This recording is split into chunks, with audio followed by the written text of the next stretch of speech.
இன்றைக்கு உங்களுக்கு ஒரு ஆறுதல் தேவை. உங்களுடைய உள்ளத்தில் ஏதோ ஒரு காயம், ஏதோ ஒரு பிரச்சனை உங்களை வேதனைப்படுத்திக்கிட்டே இருக்குது, கஷ்டப்படுத்திக்கிட்டே இருக்குது. தனிமையாக உட்காந்து வருத்தப்படுறீங்க, தனிமையாக கண்ணீர் வடிக்கிறீங்க, என்ன செய்கிறதுன்னு கலங்குறீங்க.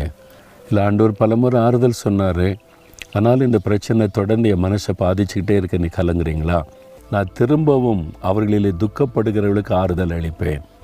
தெரியாம ஆண்டவர் ஆறுதல் படுத்திட்டாரு. அவருடைய வசனம் தான் ஆறுதல், அவருடைய பிரசனம் தான் ஆறுதல்.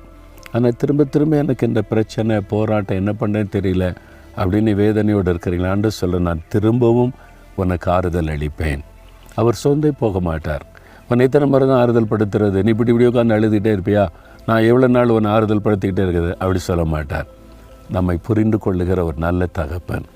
ஒரு தாய் தன் குழந்தையை தேற்றி ஆறுதல் படுத்துவது, ஒரு நாளில் எத்தனை முறை அழுதாலும் அத்தனை முறை இந்த தாய் குழந்தை ஆறுதல் படுத்துவாங்கல்ல. 2 முறை ஆறுதல் படுத்திட்டு எவ்வளோ நாள் ஆறுதல் படுத்துன்னு அழுதுகிட்டே இருந்தால் என்ன பண்ணுறது அப்படி சொல்ல மாட்டாங்க. ஆண்டவர் அப்படிப்பட்ட அன்புள்ளவர். நம்முடைய பலவீனம் அவருக்கு தெரியும். ஆனால் ஆண்டவர், நான் திரும்பவும் உனக்கு ஆறுதல் அளிப்பேன். நீ சொன்னு போகாத என் மகனே, என் மகளே, நான் இருக்கிற உனக்கு, நீ ஏன் அழுதுகிட்டே இருக்க, ஏன் கலங்கிக்கிட்டே இருக்கேன்னு ஆண்டவர் சொல்கிறார். ஆண்டவர் எவ்வளோ அன்பானவர் பார்த்தீங்களா? உங்களை தேடி வந்து சொல்கிறார், நீ தான் ஆறுதல் இல்லாமல் கலங்குற, நீர் தான் உள்ளத்தில் சோர்ந்து போய் இருக்கிற, நீ தான் தனிமையில் கண்ணீர் வடிக்கிற, என்ன பண்ணன்னு தெரியலன்னு புலம்புற, நான் இருக்கிறவனுக்கு நான் இருக்கிறேன். உன் மேலே தோளில் கை போட்டு சொல்கிறார். ஒரு குழந்தை தாய் அணைத்து கொள்வதை போல் அணைத்து கொண்டு சொல்கிறார், நீ அழாத, நான் உனக்கு ஆறுதலின் தேவன், ஆறுதல் படுத்துகிறார். அந்த ஆறுதலை ஏற்றுக்கொள்ளுங்க. தகப்பனை, இந்த மகன் இந்த மகள் கண்ணீரோடு நிற்கிறாங்கப்பா, இருதயத்தில் காயப்பட்டு இருக்கிறாங்க.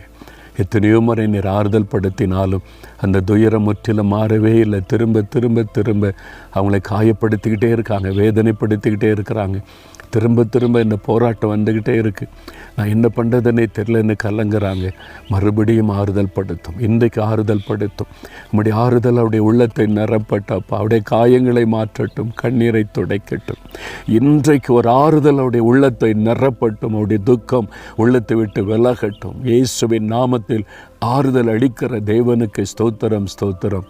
இயேசுவின் நாமத்தில் ஜெபிக்கிறோம். ஆமென்.